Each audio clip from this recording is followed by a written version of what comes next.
وقل رب زدني علما. الحمد لله نحمده ونستعينه ونستغفره ونعوذ بالله من شرور أنفسنا ومن سيئات أعمالنا.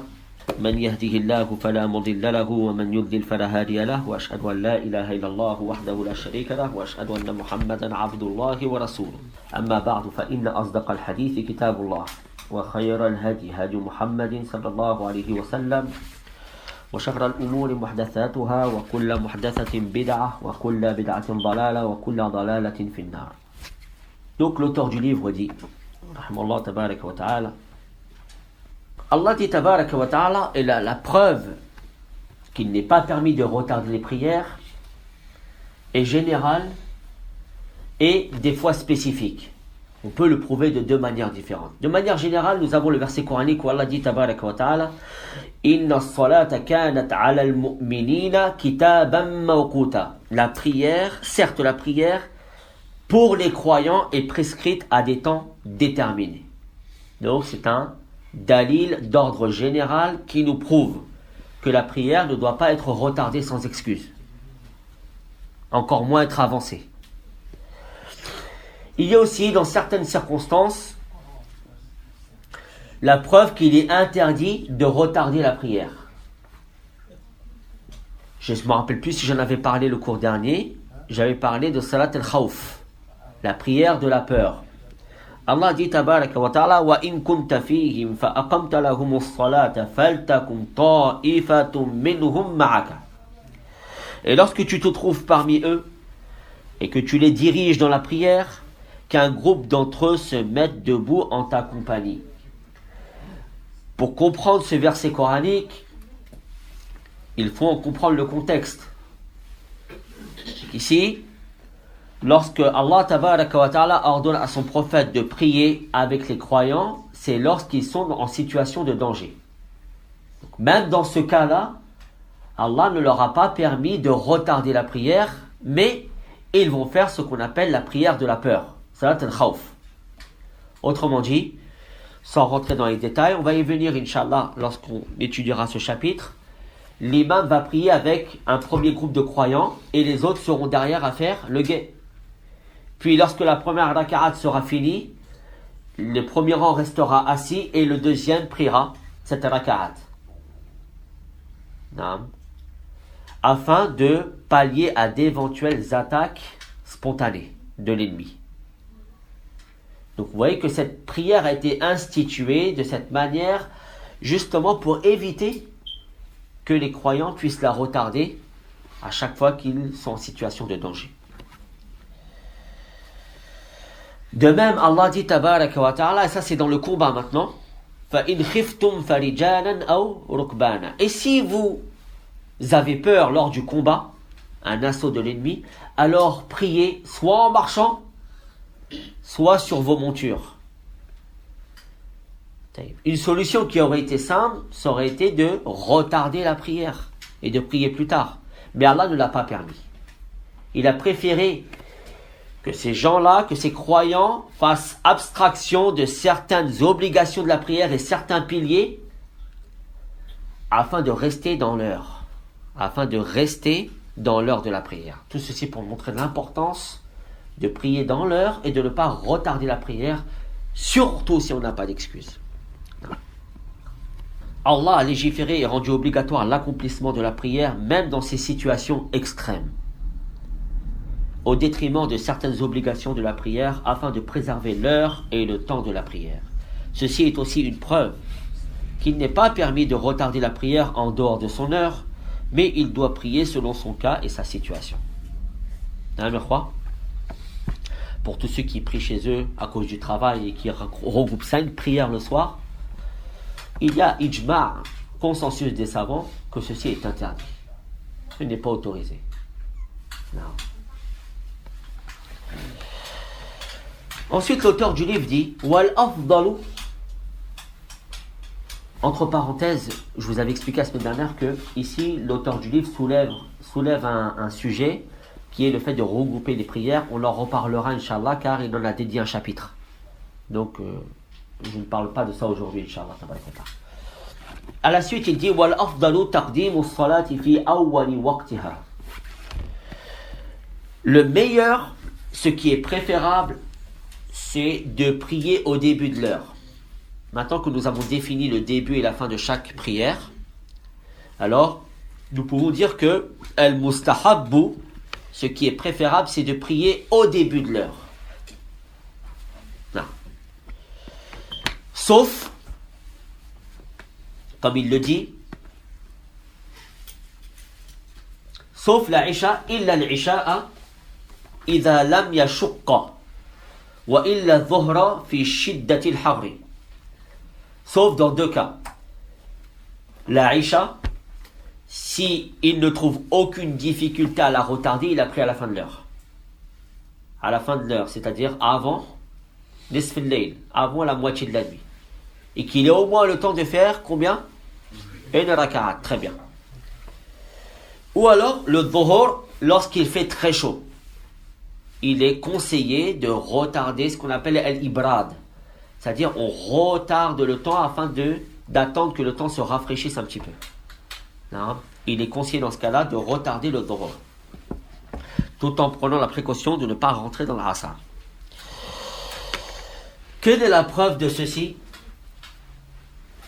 La preuve de ceci, sur le fait que la prière au début de l'heure est préférable, d'une manière générale, c'est le hadith de Abdullah ibn Mas'ud, rapporté dans les deux sahih. حيث قال النبي صلى الله عليه وسلم وقال عبد الله بن مسعود سألت النبي صلى الله عليه وسلم فقلت أي العمل أحب إلى الله أي العمل أحب إلى الله قال صلى الله عليه وسلم الصلاة على وقتها ثم قال ثم أي قال بر الوالدين ثم قال ثم أي قال الجهاد في سبيل الله. C'est un hadith authentique.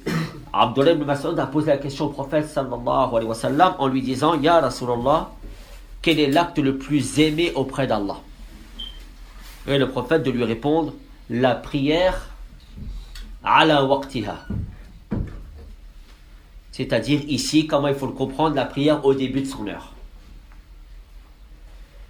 Il a dit ensuite, il a dit le bon comportement envers les deux parents.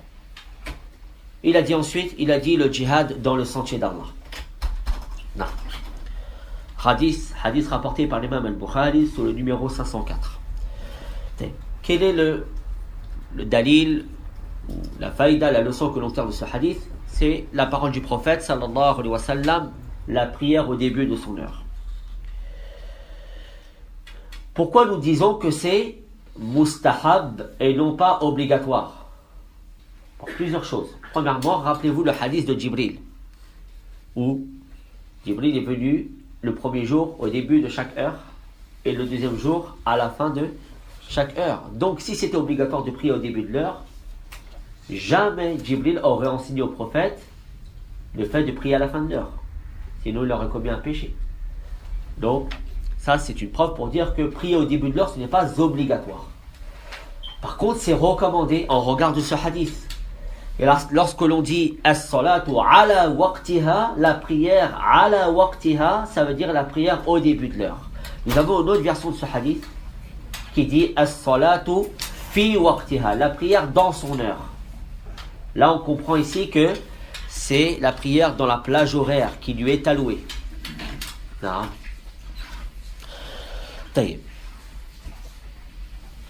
Aussi, nous avons un dalil du Coran où Allah dit tabaraka wa ta'ala fastabiqul khayrat sari'u ila maghfiratin min rabbikum wa jannatin 'arduha as-samawati wal ard u'iddat lil muttaqin. Fastabiqul khayrat, concourez aux bonnes actions. Donc ici, le fait de faire la prière au début de l'heure revient à ce que tu cours après la bonne action. Tu n'attends pas de retarder cette bonne action, mais tu la fais tout de suite, dès lors qu'elle t'est permise dès lors qu'elle t'est permis de la faire. Ça rentre aussi dans le verset coranique. L'auteur du livre dit sauf al-isha, s'il n'y a pas une difficulté à la retarder. L'imam al-Bukhari wa Muslim rapporte d'après Abi Barzat al-Aslami radiyallahu anhu qui a dit entre parenthèses, l'envoyé d'Allah sallallahu alayhi wa sallam aimait à retarder la Isha, que vous appelez vous al-Atama, et il détestait dormir avant cette prière et parler après cette prière, ou discuter après cette prière. Le prophète aimait retarder la prière de l'Isha. Deuxième hadith d'après Abdullah ibn Abbas radiyallahu tabaraka wa ta'ala anhuma قال أعتم النبي صلى الله عليه وسلم بالعشاء فخرج عمر وعفوا أعتم النبي صلى الله عليه وسلم بالعشاء. Le prophète صلى الله عليه وسلم أعتم بالعشاء, ça veut dire il priait la Isha dans le dernier tiers du temps alloué pour la Isha. C'est-à-dire que dès lors que la Isha rentre jusqu'à Nisf al-Layl, le prophète sallallahu alayhi wa sallam priait dans la dernière partie de ce temps-là, qui correspond à peu près au premier tiers ou à la fin du premier tiers de la nuit. Voire, à partir du premier tiers, du premier tiers,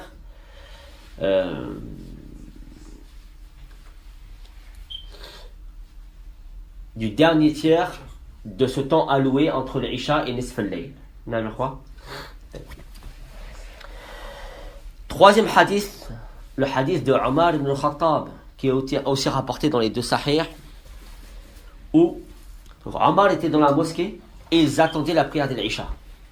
Et ils ont laissé l'heure traîner. Le prophète sallallahu alayhi wa sallam était dans ses appartements. Jusqu'à ce que Omar constata dans la mosquée que les femmes et les enfants commençaient à dormir. Car l'heure se faisait, ou l'heure avançait, et les enfants et les femmes, c'est-à-dire les gens les plus faibles, étaient en train de dormir. Alors Omar a dit As-salata ya Rasulallah, la prière ya Rasulallah.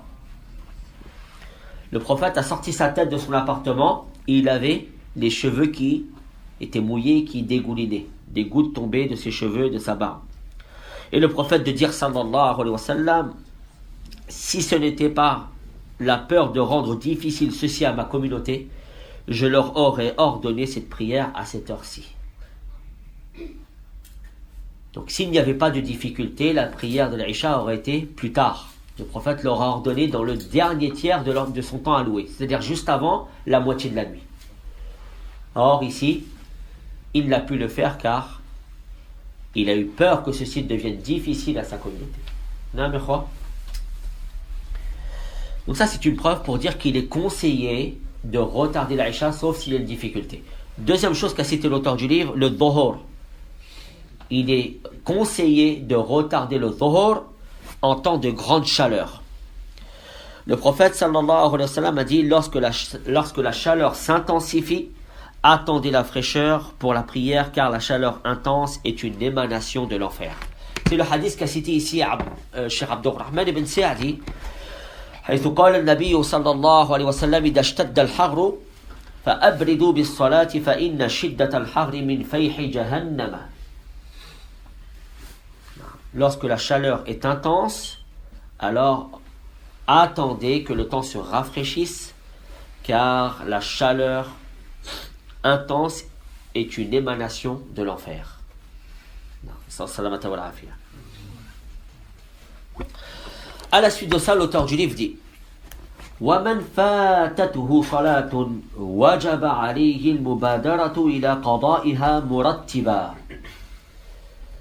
فَإِنْ نَسِيَ التَّرْتِيبَ أَوْ جَهِلَهُ أَوْ خَافَ فَوْتَ الصَّلَاةِ سَقَطَ التَّرْتِيبُ بَيْنَهَا وَبَيْنَ الْحَاضِرِ.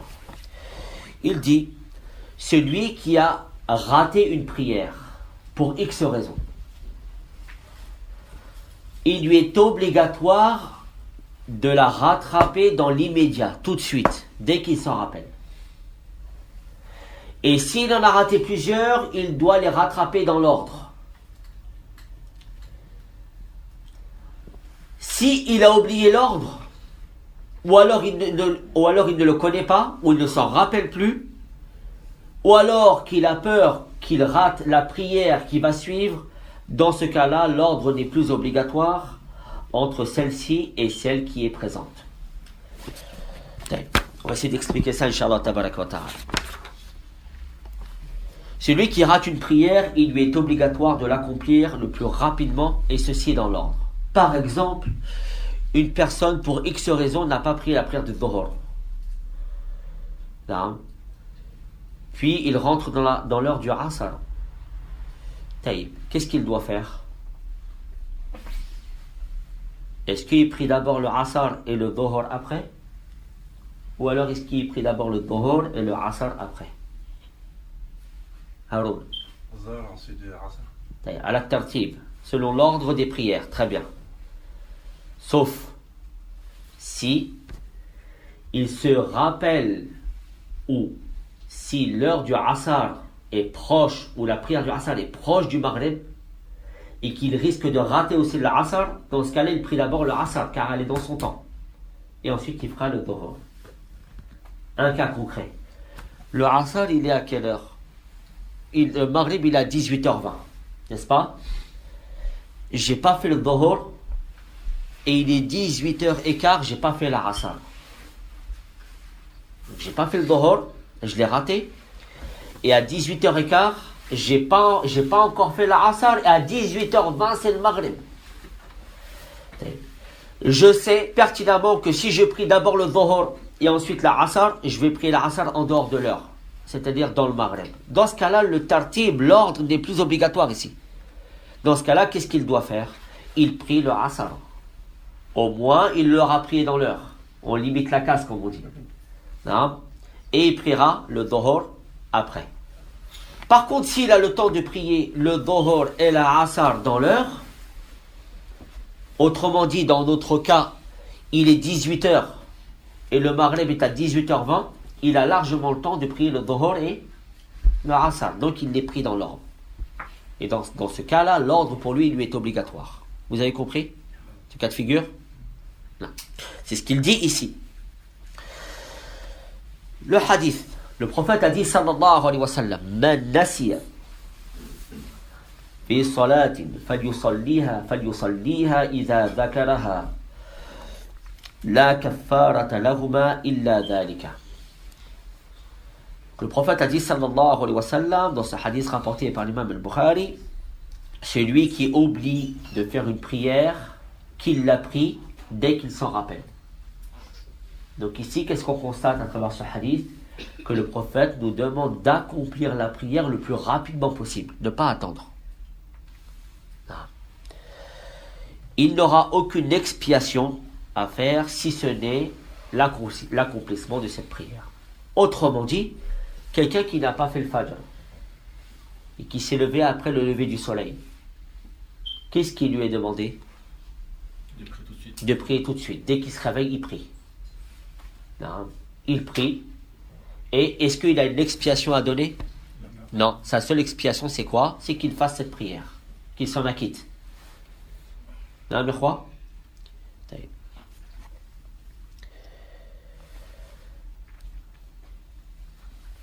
L'auteur du livre dit, l'ordre tombe dans 3 situations. C'est-à-dire, l'ordre n'est plus obligatoire dans 3 situations. La première, s'il a oublié le tartib. Il a raté plusieurs prières. Non. Donc, le fait qu'il a oublié plusieurs prières, il ne sait plus par laquelle il doit commencer. Il a oublié une prière du lundi, une prière du mardi. Il s'est emmêlé les pinceaux, comme on dit. Donc, pour celui-là, l'ordre n'est le plus obligatoire. Il essaie de se rappeler du mieux qu'il peut et il prie. Deuxièmement, il ne sait pas quelle est la première prière qu'il doit rattraper. Il doute sur le Dhuhr du lundi ou mardi et il a oublié le Maghrib le lundi. Il a oublié 3 prières. Il a oublié le Dhuhr le lundi, le Maghrib le lundi et le Dhuhr le mardi.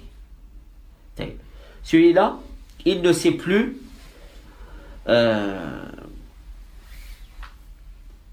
quelle est la première prière qu'il doit rattraper. Le Dhuhr du lundi ou le Maghrib du lundi.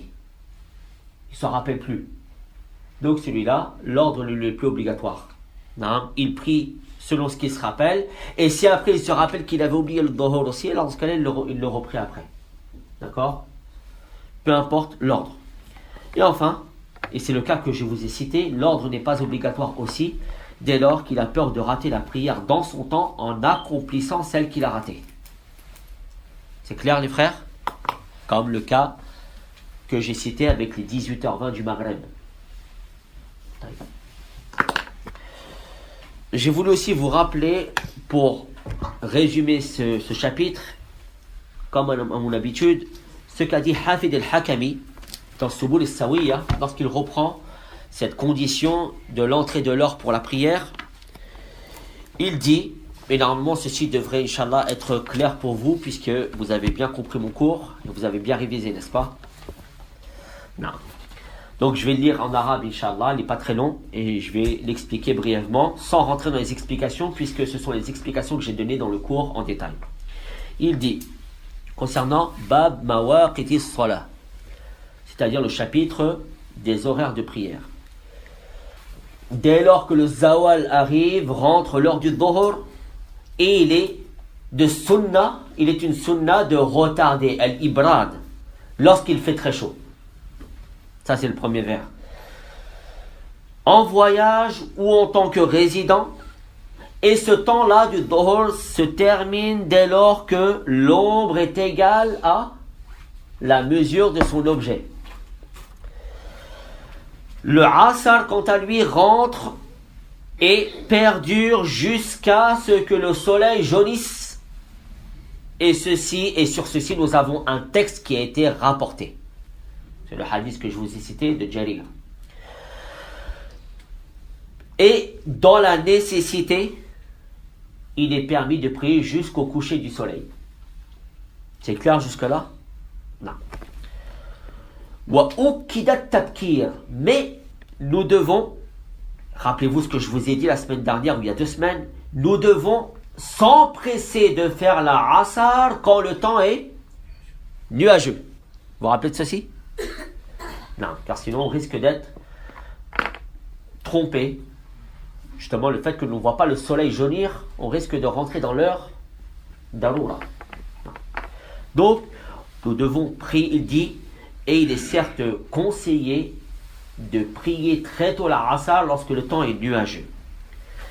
Ensuite, dès la disparition du soleil, rentre le maghreb et son temps perdure jusqu'à la disparition de l'humra, shafaq al-ahmar, c'est-à-dire les lueurs rouges à l'horizon. Et ceci constitue à ce moment-là le début de l'heure de l'Isha, qui est un temps où l'on peut prier, comme ceci a été rapporté. Ils ont même rapporté qu'il est permis de la retarder jusqu'au premier tiers de la nuit, jusqu'à sa moitié. Et tout ceci a été établi et rapporté dans les hadiths authentiques. Il a été aussi cité qu'il est interdit de dormir avant la Isha et de même de rester après la Isha en discutant ou en veillant. Sauf si c'est un discours ou une parole qui concerne la religion. Car ceci fait partie de la sunna du véridique et de l'intègre, le prophète sallallahu alayhi wa sallam.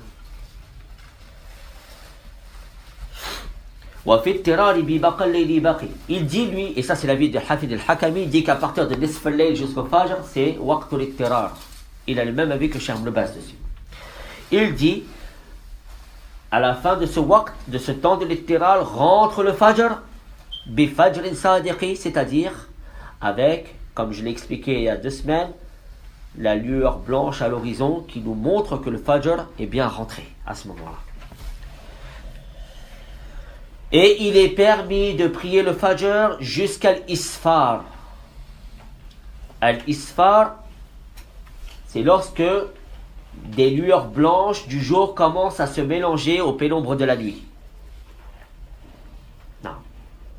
C'est le temps de lire 60 versets à partir du début. Non. Et le temps du Fajr dure jusqu'au lever du soleil, c'est-à-dire l'apparition du disque solaire à l'horizon. Le meilleur des temps, selon la parole de l'homme vertueux, Al-Abar, ici, il parle de Abdullah ibn Mas'ud, le hadith que j'ai rapporté. Et le premier, c'est-à-dire le meilleur des temps, est au début de l'heure. Sauf la Isha, car ceci, le hadith nous a été rapporté. C'est ce que j'ai dit peu de temps avant. Puis ensuite, il dit quelque chose qu'a cité l'imam Abdurrahman ibn Sa'di. Il dit, celui qui arrive à rattraper une raka'at de la prière, a rattrapé sa prière. Rappelez-vous, le prophète a dit, sallallahu alayhi wa sallam, man adraka rak'atan min salatihi faqad adraka salata. Non.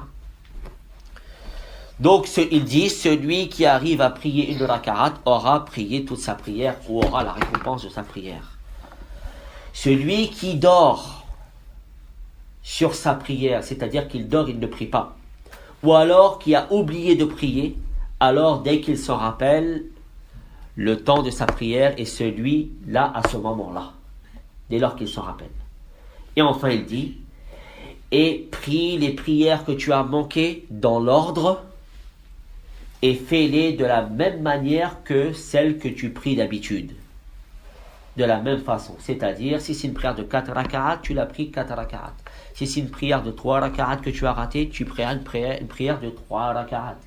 Tu l'as pris avec le khushu', avec l'humilité, avec la concentration, en respectant ses piliers, ses obligations, et tout ce que tu fais dans ta prière de manière habituelle. Voilà ce qu'il dit dans ce chapitre, Hafid al-Hakami, rahimallah tabaraka wa ta'ala. Non. Donc, Inch'Allah, il n'y a pas besoin d'explication. Tout ceci, on l'a expliqué. Non. Nous en avons fini avec la condition ici qu'il a citée, la condition de dukhul waqt as-salah, dukhul waqti. Et ensuite, il dit wa min shurutiha satrul awra. Et parmi les conditions de la prière, il y a le fait de cacher sa nudité.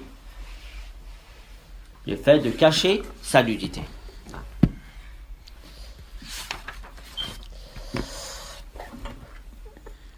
La preuve de ceci, la preuve qui nous prouve qu'il est obligatoire de cacher la nudité lorsque l'on prie est la parole d'Allah tabaraka wa ta'ala, c'est le verset 41 ou 31 de la sourate Al-A'raf. Ya bani Adam, khudhu zinatakum inda kulli masjidin. Ô enfants d'Adam, dans chaque lieu de prière, portez votre parure. Et Abdullah ibn Abbas a dit, khudhu zinatakum, votre parure, vos vêtements. Zina ici, ce sont les vêtements. Al-libas wa thiyab. Ibn Hazm a signalé le consensus, al-ijma', sur le sens voulu par ce verset, à savoir qu'il concerne la aura. Il y a un consensus chez les mufassirin sur ce verset, à savoir qu'il renvoie à la nudité, la aura. Il traite de ce sujet-là. Et Allah nous ordonne de prier en cachant notre nudité, qu'on va définir, Inch'Allah, tabaraka wa ta'ala, dans quelques instants. Aussi, ce verset fut révélé en réponse à ceux qui faisaient, à l'époque de la Jahiliya, le tawaf autour de la Kaaba nu. C'est une pratique des Arabes, des polythéistes. Non, ils tournaient autour de la Kaaba nu, pour la plupart d'entre eux. Non. Donc ce verset aussi est venu réfuter sur cette pratique d'un autre temps.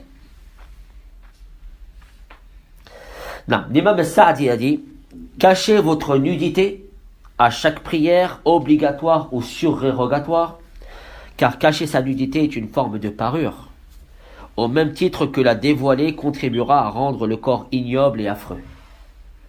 On peut aussi comprendre de la parure ce qui est au-dessus des vêtements comme des vêtements propres et beaux. C'est-à-dire des parures au-dessus d'un vêtement, on remet un autre vêtement. Non, pour l'embellissement, les zinati wa tajmil. Il y a donc dans ce verset l'ordre de cacher la nudité pendant la prière en utilisant les moyens pour l'embellissement et en nettoyant l'endroit où l'on prie des souillures et des saletés. Fin de citation. Ça, c'est la parole d'Abdurrahman ibn Sa'di dans son tafsir. Non. Une autre preuve, c'est la parole ou le hadith de Aïcha, hadith authentique qu'a authentifié Shaykh al-Albani, où elle a dit, où le prophète a dit, sallallahu alayhi wa sallam, la yaqbalu Allahu salata ha'idin illa bi khimar.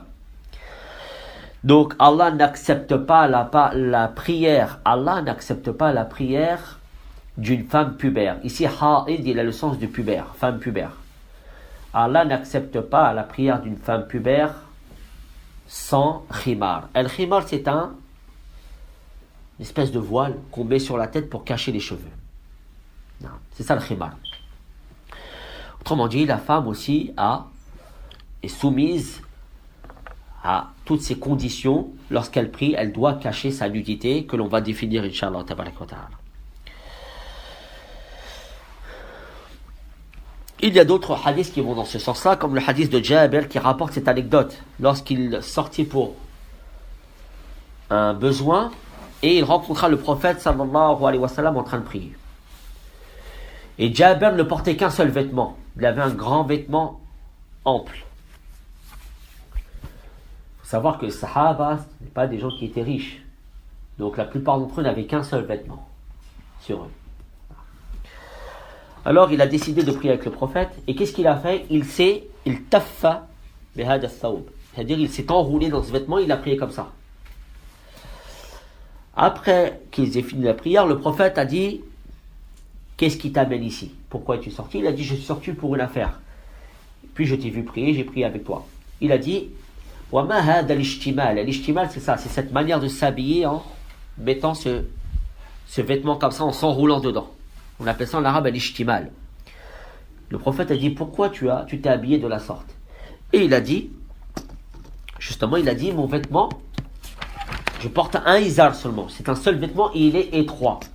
Alors le prophète a dit, sallallahu alayhi wa sallam, si ton vêtement est large, porte-le comme ça.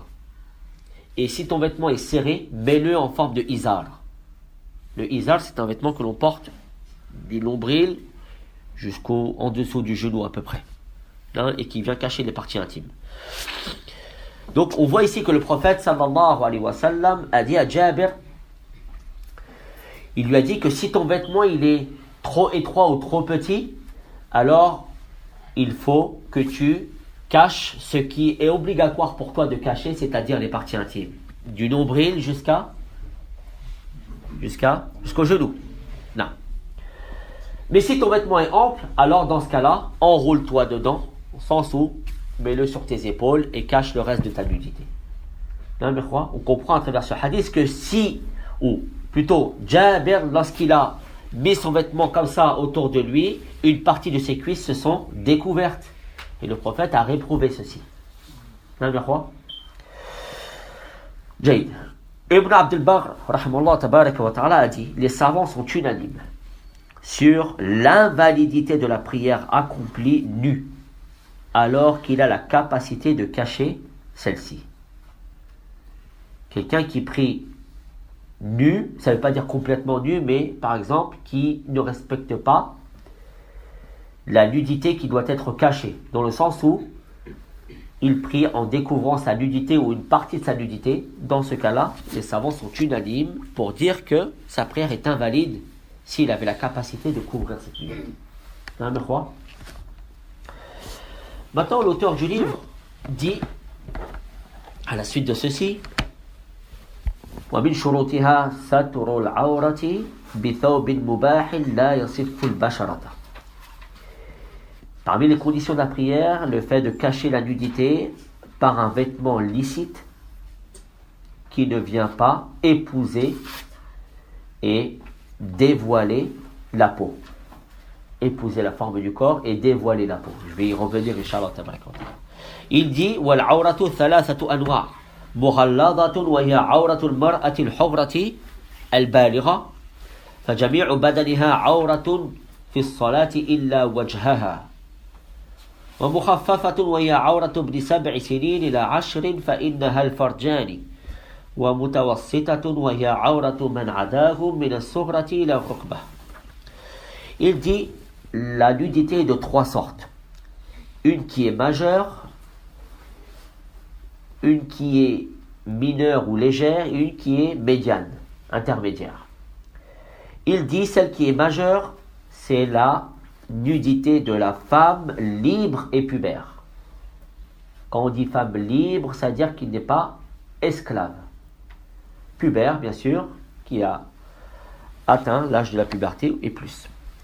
Il dit, l'ensemble de son corps est une nudité dans la prière, sauf son visage.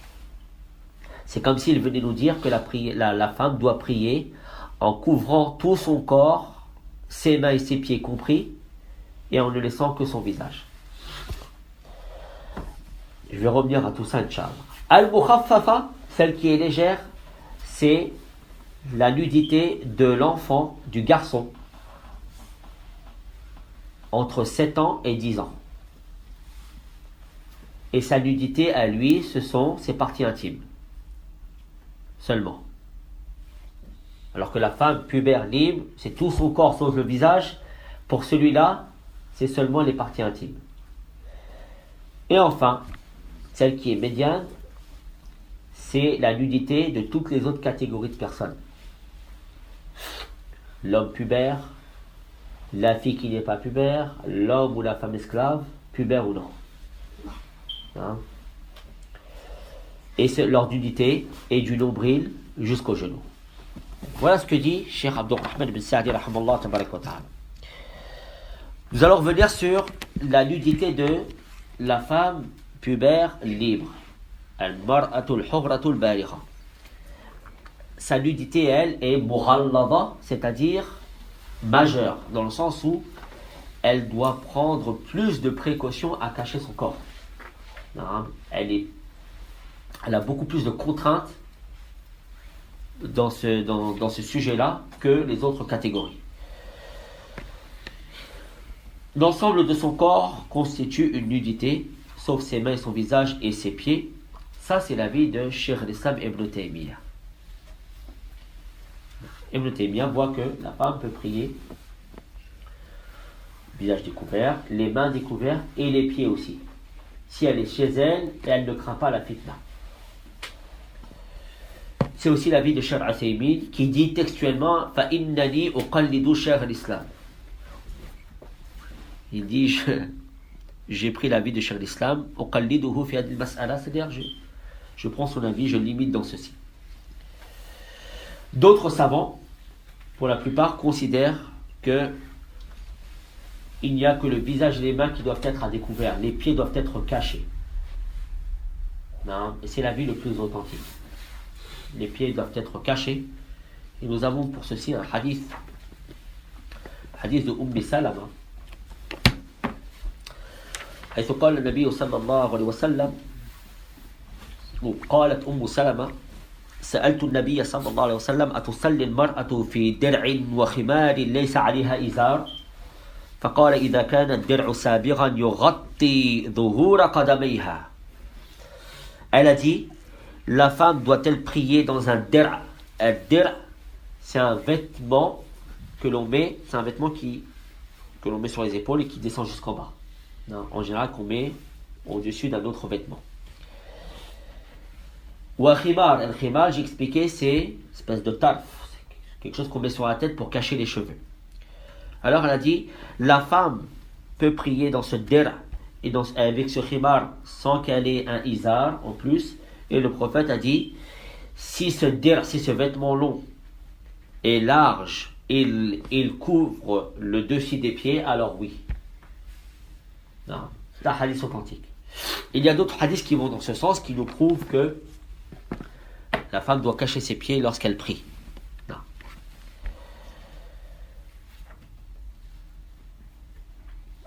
La deuxième, al-mukhaffafa, c'est la nudité du garçon de 7 ans à 10 ans.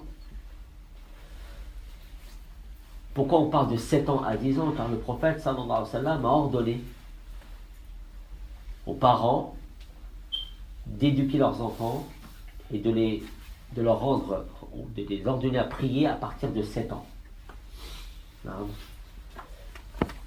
Muru awladakum wa abnaakum ila as-salat muru awladakum bis-salati wa hum 7 sinin wa hum abna'u 7 sinin wadribuhum 'alayha wa hum abna'u 10 sinin. Et frappez-les à 10 ans s'ils refusent de la faire. Frappez-les, c'est-à-dire C'est un darbu ta'dib. Frappez-les, c'est pas leur faire mal. Frappez-les dans le sens éduquez-les.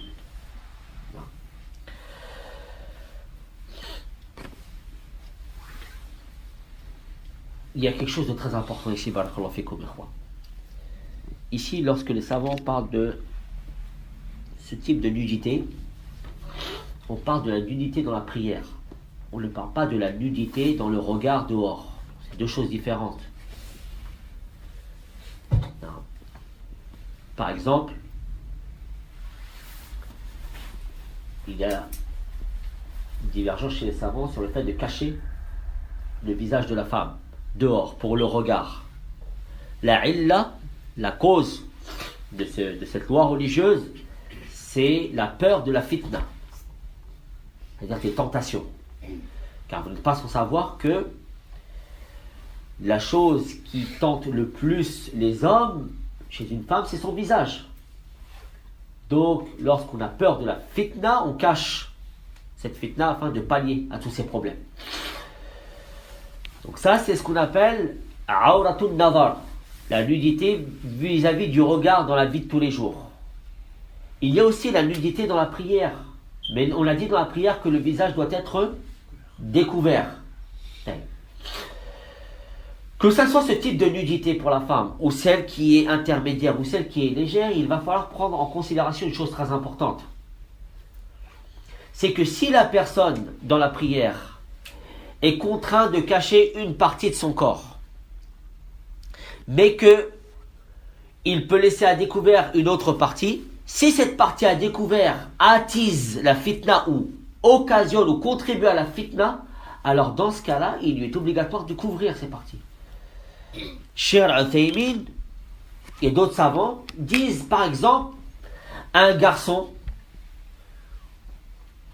de 7 ans à 10 ans qui est pour lui concerné par la nudité qui est légère.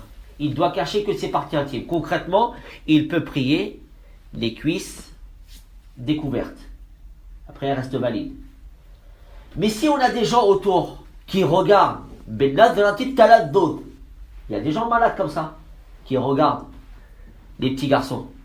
Et ils voient cette nudité-là, ça peut le pousser à faire des choses. Dans ce cas-là, cet enfant-là ne doit pas prier comme ça. Il lui est obligatoire à ce moment-là de cacher même des choses qui à la base ne lui étaient pas obligatoires de cacher. Vous avez compris? Pourquoi je vous parle de ça? Car lorsqu'on va parler de la troisième catégorie, et qui est concerné par cette troisième catégorie, c'est-à-dire la nudité intermédiaire, c'est l'homme de plus de 10 ans, la fille qui est non pubère, la femme esclave et l'homme esclave aussi. S'il y a une fitna qui peut être occasionnée lorsque cette personne prie avec le minimum qui lui est demandé, alors dans ce cas-là, on dira à cette personne qu'elle se couvre. Pour repousser cette fitna et cette tentation. Là, par exemple, la femme esclave. Une femme esclave qui prie en mettant juste un izar sur elle, c'est-à-dire du nombril au genou. Sa prière, elle est valide. Elle est valide. Voilà qui, si elle prie comme ça, devant quelqu'un dont on craint la fitna, est-ce qu'il lui est permis de prier comme ça? Non, elle se couvre. Non, mais quoi? Elle se couvre. Non, elle se couvre, elle met quelque chose sur ses épaules. Il en est de même pour la petite fille. Il en est de même pour l'homme aussi. Non. Surtout à notre époque, on vit dans un monde de malades. Non. Donc tout le monde se laisse aller à ses passions. Donc il faut faire attention à ces choses-là. On donne ces cas de figure, mais il y a d'autres considérations à prendre. Pourquoi je vous en parle? Qu'elles ne sont pas évoquées dans le livre. Cheikh Saadi a juste cité le minimum qui est demandé, mais n'a pas pris ou n'a pas cité ces considérations-là. Al-Nadar, celui qui regarde. Donc il faut faire attention à ceci. Barakallahu fikum. Donc, le prophète a dit, sallallahu alayhi wa sallam, aussi, لا يصلين أحدكم في الثوب الواحد ليس على عاتقه شيء. Que l'un d'entre vous ne prie surtout pas avec un seul vêtement en n'ayant rien sur ses épaules. C'est-à-dire torse nu, il prie torse nu. On corrèle ce hadith-là avec le hadith de Jabir que je vous ai cité juste avant. La personne qui a la possibilité de prier avec, en cachant sa nudité du nombril au genou et à mettre quelque chose sur ses épaules, il le fait. Celui qui ne peut pas, alors dans ce cas-là, il prie avec son izar. Il ne laisse rien sur ses épaules, sa prière reste valide. T'as un croix? Non. Ça, c'était les 3 catégories de nudité. Celle de la femme est beaucoup plus contraignante. La femme pubère libre. Ensuite, il y a celle de l'homme pubère, de la petite fille, de la femme esclave, pubère ou non. Et de l'homme, bien sûr, esclave. Et enfin, celle qui est la plus légère, c'est le petit garçon. Entre 7 et 10 ans. D'accord? S'il prie en short, par exemple, sa prière, elle est acceptée, Inch'Allah. N'est-ce pas, Hamza?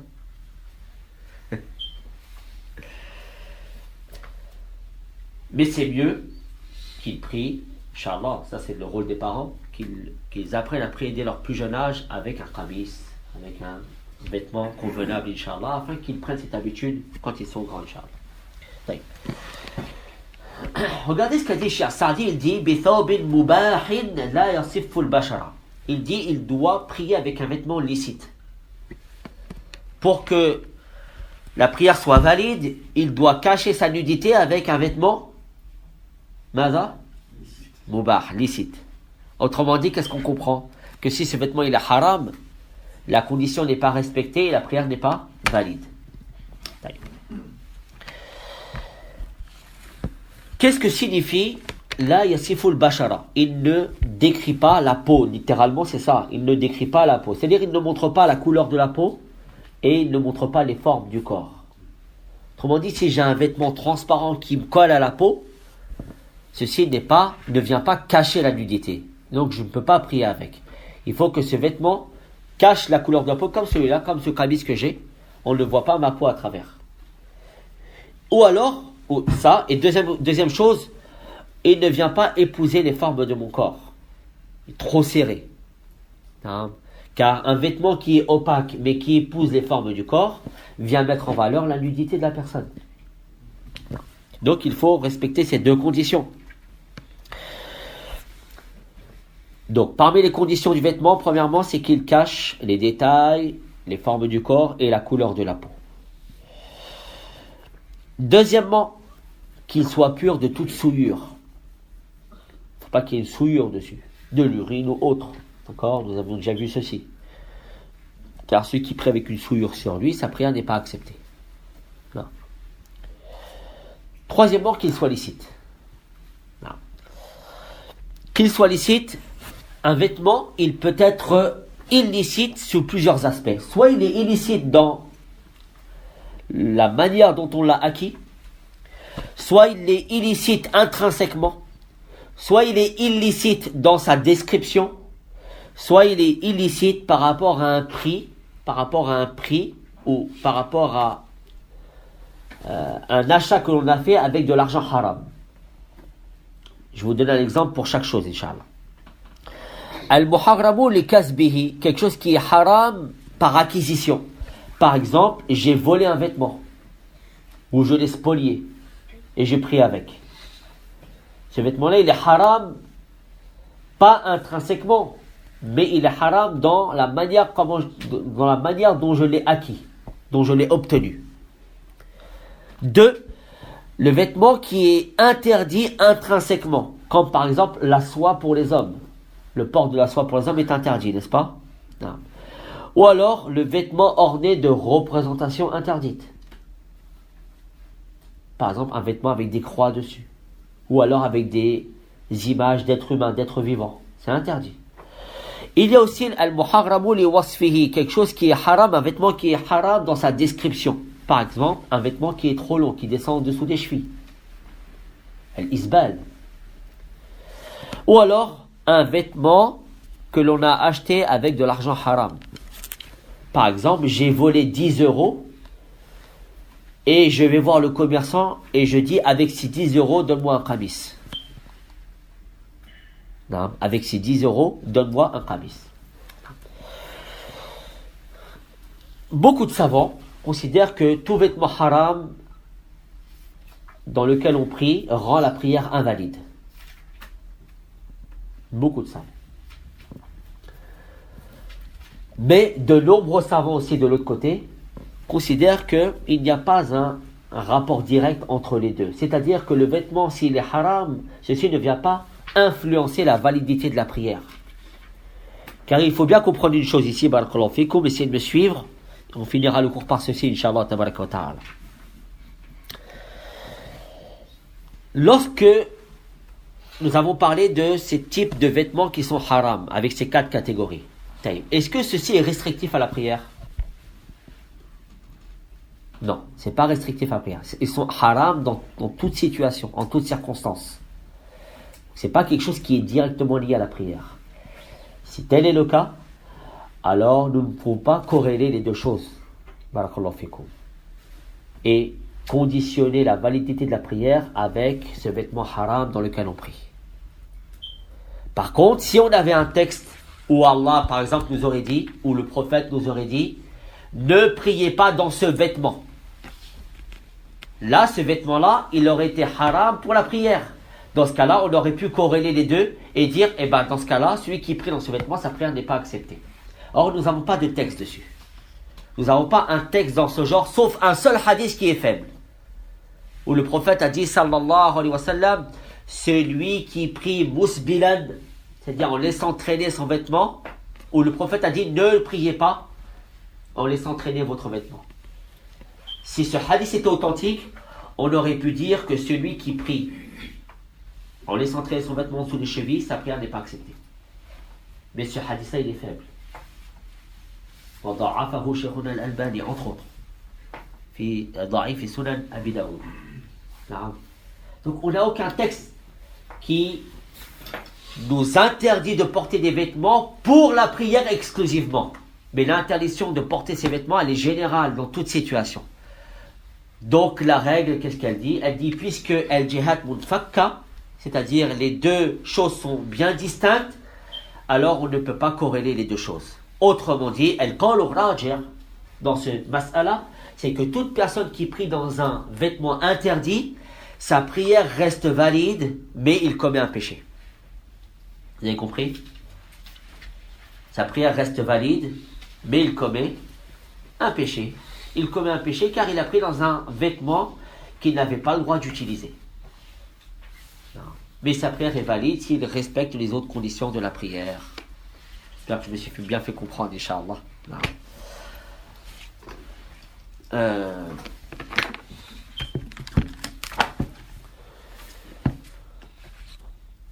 Pour finir, je vais vous lire les 2-3 vers qu'a cité Hafid al-Hakami concernant ce sujet d'aujourd'hui.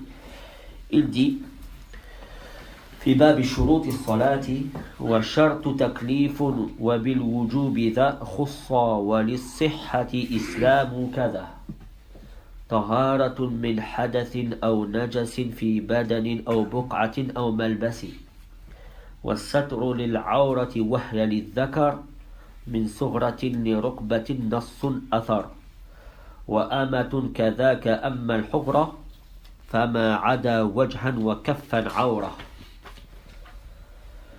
Il dit وَالشَّرْطُ تَقْلِيفٌ وَبِالْوُجُوبِ ذَا. Il dit la condition premièrement de la prière, c'est que la personne soit mukallaf. Mukallaf, c'est-à-dire qu'il soit aqilun baligh.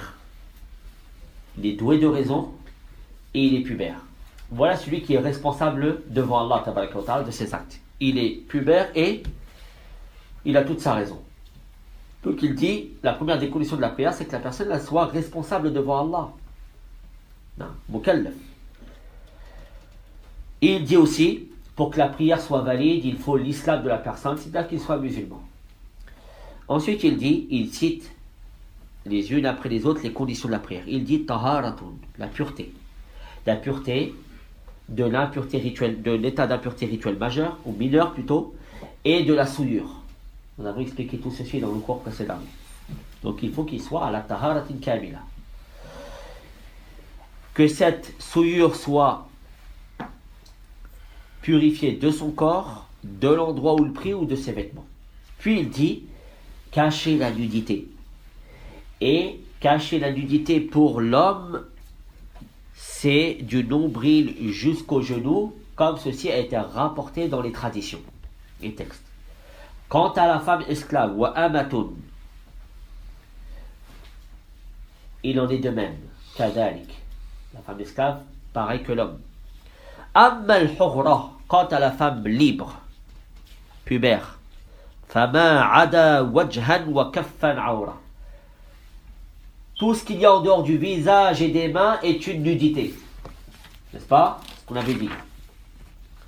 Il s'arrête là, Inch'Allah. Après, il passe au chapitre que l'on verra la semaine prochaine, c'est-à-dire le fait de s'orienter vers la Qibla.